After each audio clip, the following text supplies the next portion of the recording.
All right, so today I wanted to bring you a firearm video, and a firearm video that wasn't on Glock or an AR-15 or Glock parts or AR-15 parts.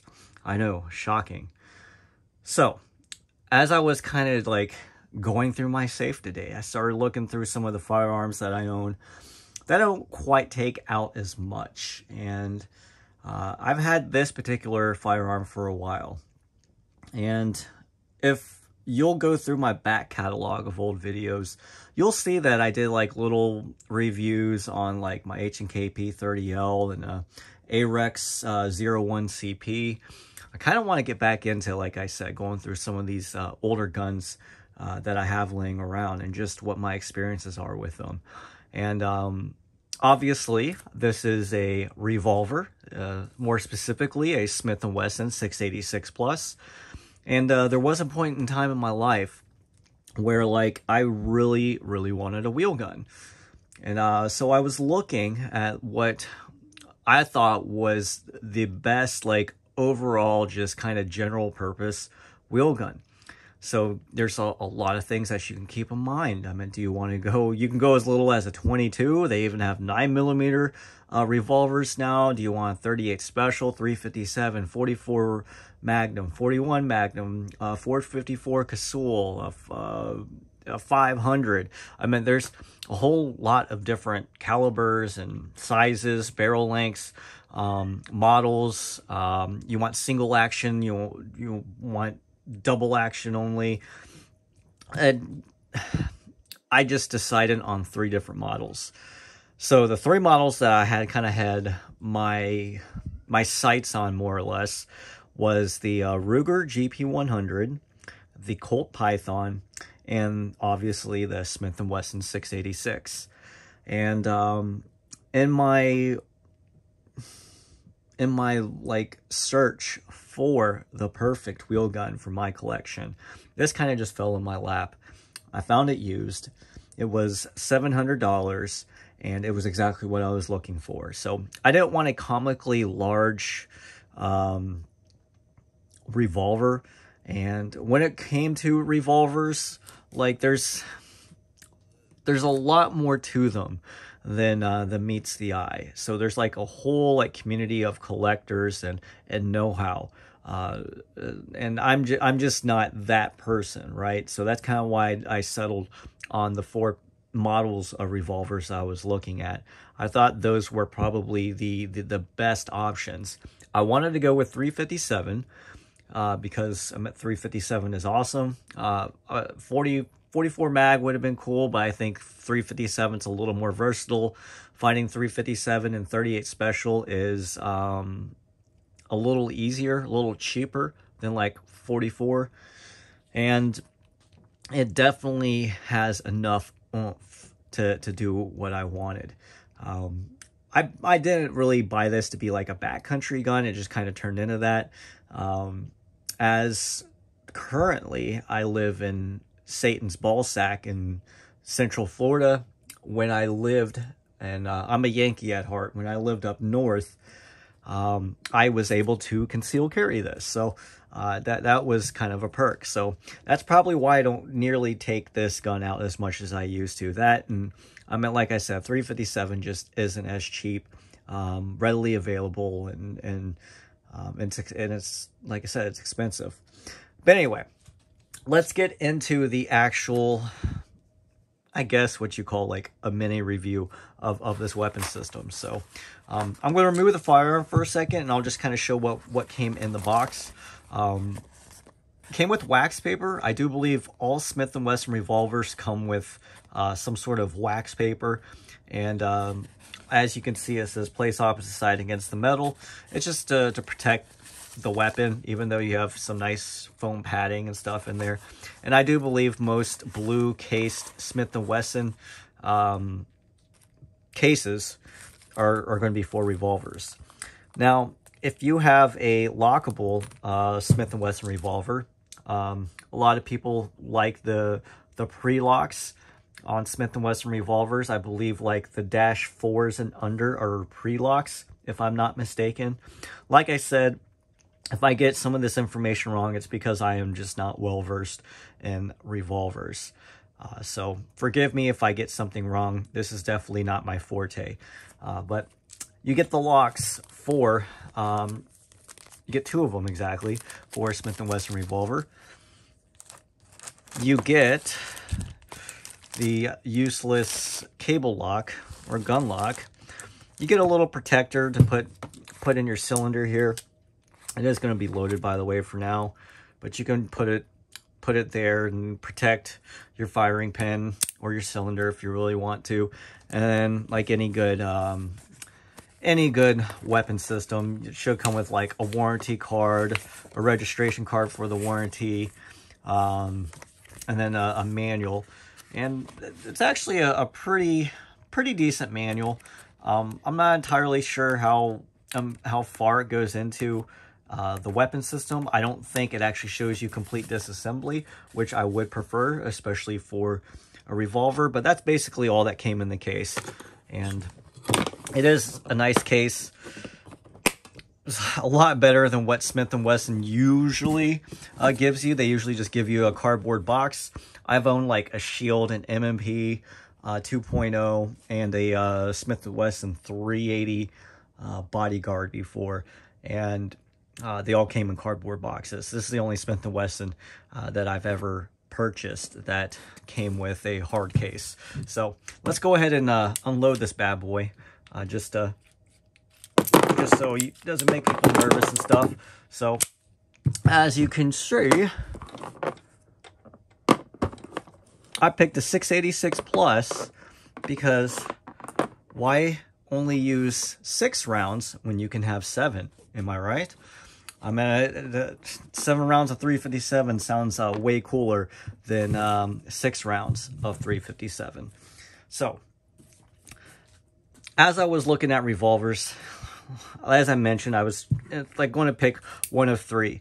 The price was right on this. I don't know if you can find this particular revolver anymore for $700, but I did buy this about 4.5 years ago. I've shot exclusively 357 out of it. I haven't shot any 38 special or anything. And I wanted a 4-inch barrel, or around a 4-inch barrel. I didn't want like a comically long barrel, like, you know, as you can see, like some people get like 6-inch or 8-inch barrels. I wanted to be able to use this, and I think the 4-inch barrel is probably like the best, like, size ratioed revolver in my opinion. So now there's a lot, like I said, about revolvers that I'm not too knowledgeable about, but this is like your ejector rod, and it is really smooth. That's going to push your cartridges or your spent cartridges out if you ever need to. And then I always, this is really bad etiquette, but you'll see people spin it and then lock the cylinder in with their hand like that. You never want to do that. That's really bad, bad for the lockup on the actual system itself. And then this portion here that pivots, it's called the crane. And I don't know. That's about all I know. This is the cylinder. This is your barrel. And obviously that's your hammer.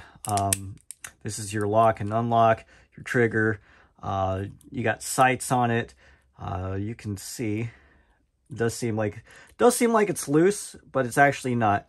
You're able to change the elevation and windage on this particular model.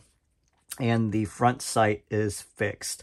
And then you have some nice serrations on the top to keep glare down from when you're trying to focus on that front sight. And actually that is a pretty handy feature. This is a single double action.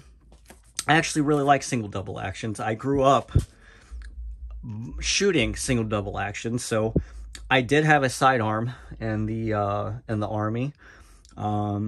Just to kind of date myself, when I first joined the Army, we were still wearing BDUs. So We moved over to ACUs right after my AIT.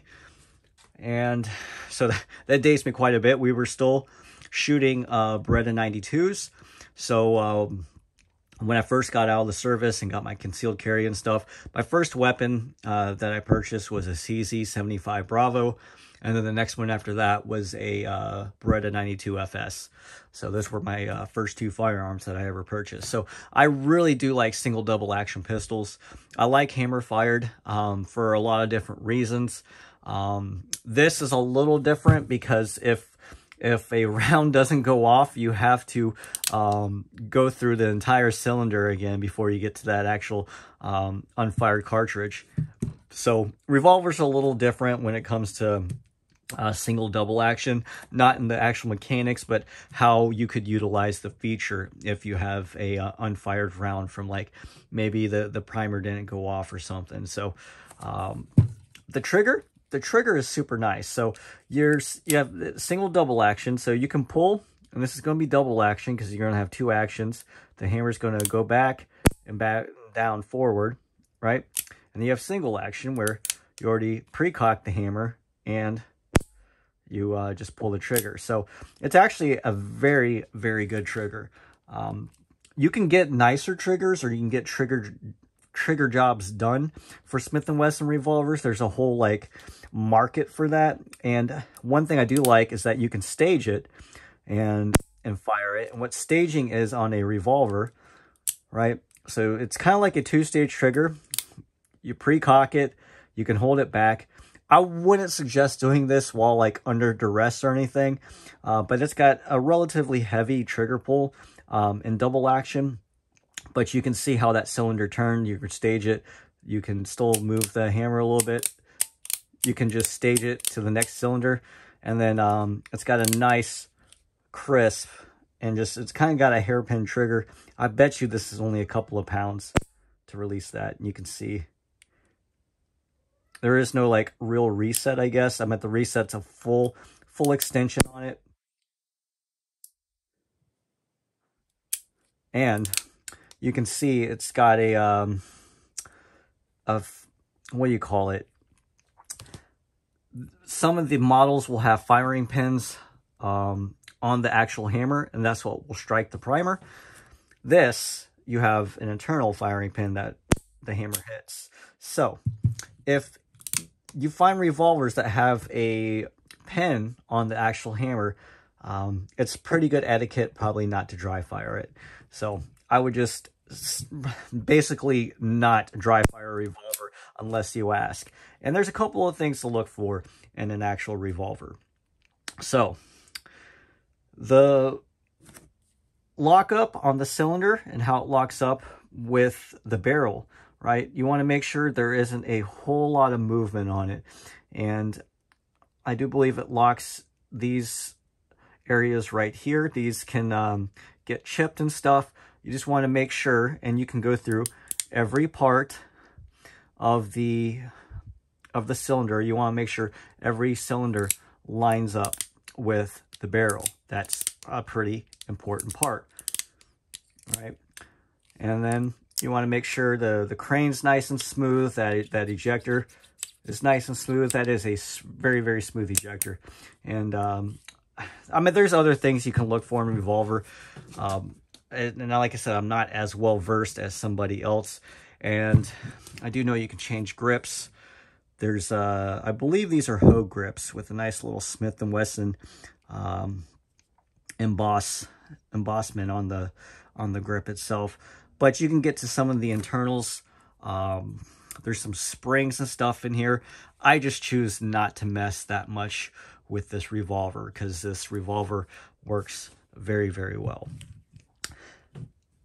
So, what do I think about 357 Magnum revolvers? Well, I think any red-blooded American probably needs at least one revolver in their collection.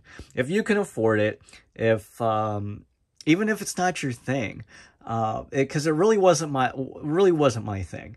I was just looking for, there was a point where I wouldn't say collecting guns, but like I would buy different caliber sizes because my thinking was I wanted a gun that shot every caliber, every major caliber, right? So like 22, 380, 9 millimeter, 10 millimeter, 45, 38, 38 special, 357. I was probably going to go like 44 special, 44 magnum, you know, as far as pistol calibers go, because my thinking was, that if something happened in this world where like you couldn't just go to the store and buy ammunition, I wanted a gun that no matter what, if whatever box that I found, you know, while I'm scavenging and playing my, you know, best impression of Fallout or something, that I could find something that could shoot, you know, ammunition that I found. That was part of the reason I got a revolver.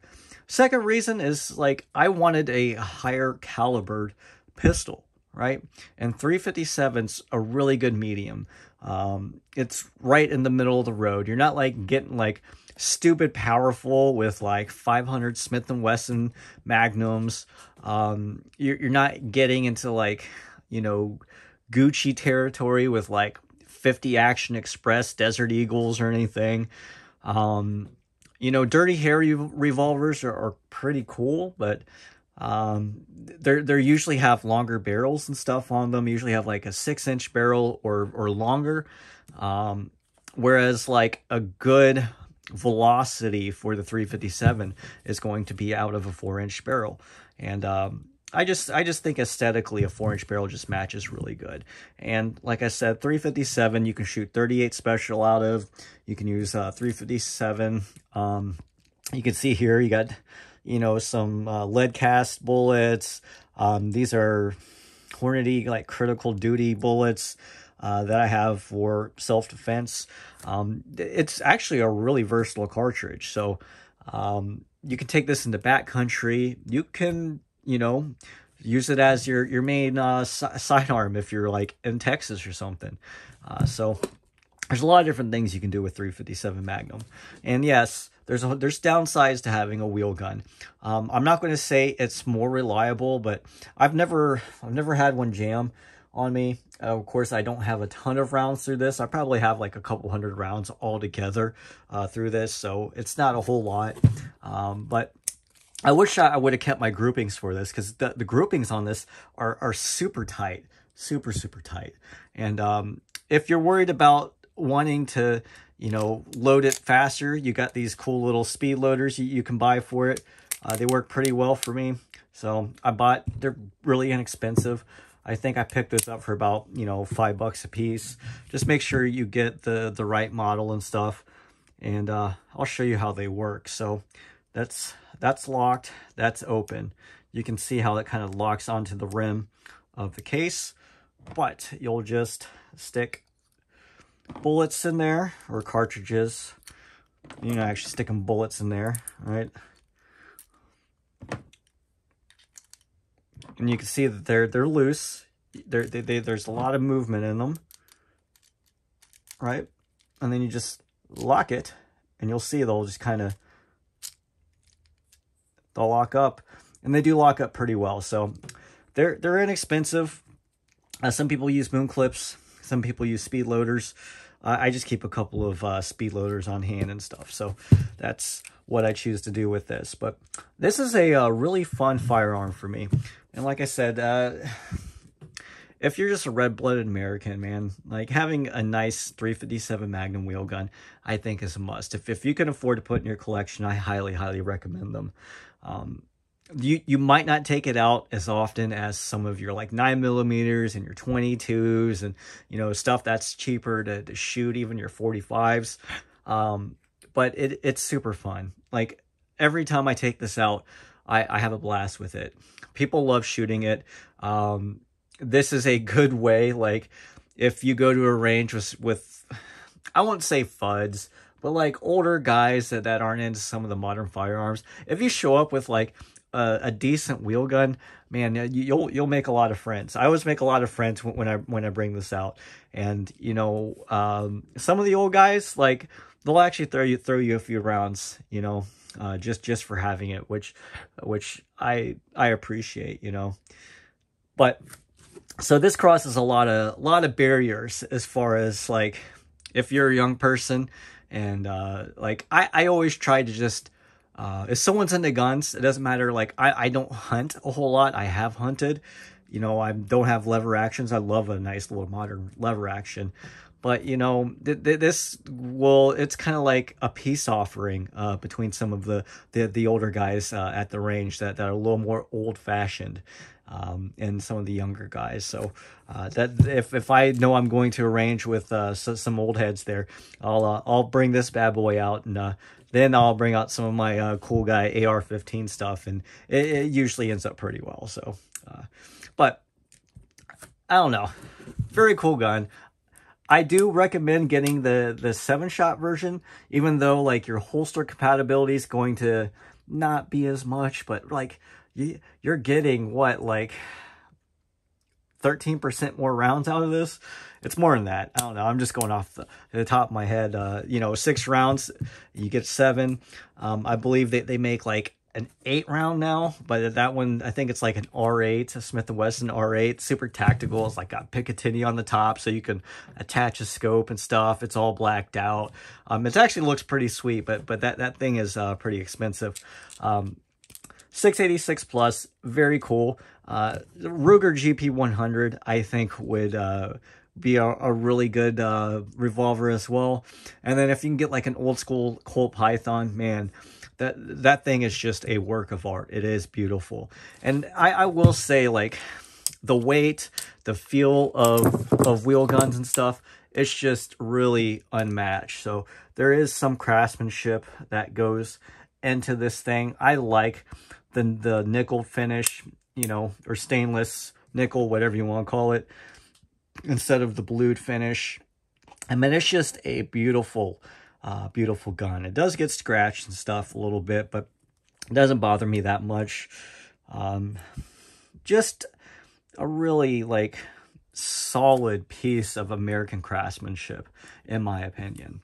So, and it's got a nice trigger. It's got a nice hammer. You really can't complain about that trigger, right? And okay, so what did somebody tell me about cocking the hammer?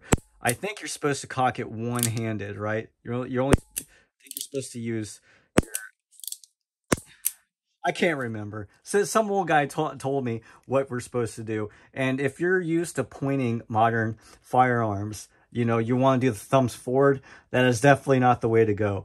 You want to ensure that your grip is underneath the cylinder. Otherwise, you might have a bad day. Not that it's not really going to hurt you. It's just going to be very uncomfortable. And another thing that I've noticed when I'm shooting this a little bit, and then cleaning it's kind of a pain. So the front of the cylinder itself will get carboned up quite a bit, and I'm finding that it's hard. It's actually hard to clean the carbon off of this. So not that it would impede on function and stuff. It's also hard to clean the carbon off where the cylinder locks up with the barrel and stuff. And you got like some like really small crevices and grooves in here. And I'm just a clean freak. So keeping a Smith & Wesson revolver is a little more maintenance than I'm used to. Or maybe I'm just not used to cleaning it as often. Maybe if I cleaned it more, or shot this more, I'd find it a little bit easier. But I don't know, guys. Let me know what you think. Do any of you have a revolver? I kind of feel like I'm one of the few people that I know, you know, that are into my age range that have a revolver. And if they do have a revolver, it's usually like some like little 22 Heritage Rough Rider revolver that shoots like 22 and 22 Magnum. I mean, I have one of those too, but man, there is nothing like just feeling like a heavy chunk of steel shooting 357, I'll tell you. So, but anyway, guys, thanks for watching, and join me next time.